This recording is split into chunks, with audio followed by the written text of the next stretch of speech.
40 is the new 20. Yan ang peg ng aktres at dating sexy star na si Patricia Javier.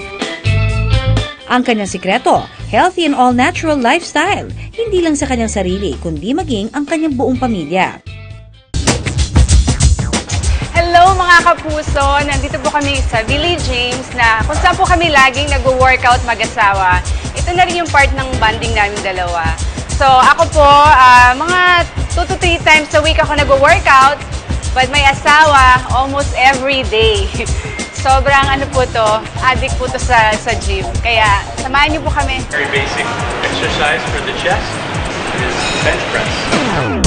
Bukod sa weightlifting, kinakareer din ng mag-asawa ang cardio workout. Isang importanteng workout sa mga may edad 40 pataas dahil pinabibilis ito ang tibok ng puso para gumanda ang daloy ng dugo sa katawan.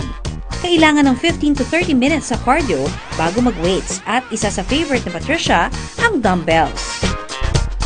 Sa mga kababaihan, ito yung laging nagiging problema. Pag nagkakaanak na tayo, medyo lumalaki yung ating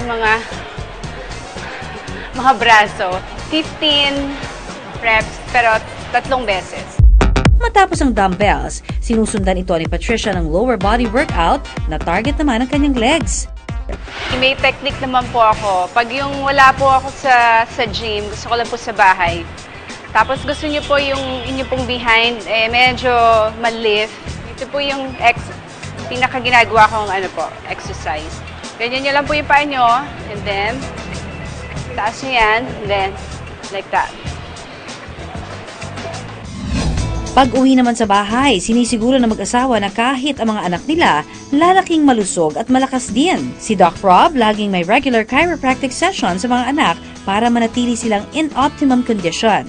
If our spine is not in proper alignment, it affects the nerve that exits the area, and it affects the organs and muscles, and it creates unhealthy tissue. It affects the organs, affects the muscles, and causes symptoms. Our hips can come out of alignment, and we can develop scoliosis as we get older. So this helps prevent that problem. Tumatagal ng 10 minutes ang chiropractic session. Dito maa-align ang muscles, bones, and spines at makatutulong para maiwasan ang iba't ibang sakit. Kung si Doc Rob ay chiro ang therapy sa mga anak, si Patricia naman may tender loving mother's touch. Yung mga anak ko, lagi ko silang, especially sa hapon, lagi ko silang nilalagyan ng VCO para huwag silang kagatin ng lamok. Hindi lang para sa chikiting ang VCO dahil highly recommended din ito para sa mga nanay. Yung mga anak ko, lagi ko silang, especially sa hapon, lagi ko silang nilalagyan ng VCO para huwag silang kagatin ng lamok. Hindi lang para sa chikiting ang VCO dahil highly recommended din ito para sa mga nanay.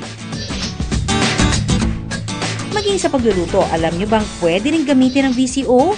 Si Patricia, ginagamit ito sa pagluluto ng favorite breakfast ng pamilya, ang scrambled eggs. So ngayon po ilalagay na po natin itong virgin coconut oil. Low heat lang po kailangan. Para hindi po masusunog ang inyong itlog. At the same time din po, hindi po nawawala yung mga nutrients po ng extra virgin coconut oil.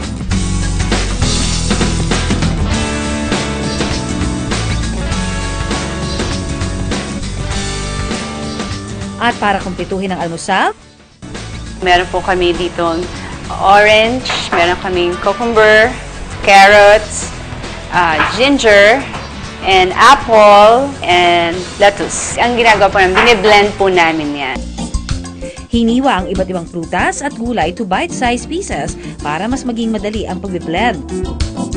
Ang mga anak niya nakikisali at gusto pang sila ang gumawa ng sarili nilang juice. Perfect bonding moment ng family. Para mas maging masustansya, coconut water ang ginagamit nila at hindi tubig. Eto na ang fruit and vegetable shake. Karaniwang hindi nagugustuhan ng mga bata ang gulay. Pero ibahin nyo ang mga anak ni Patricia na super love ang vegetable shake.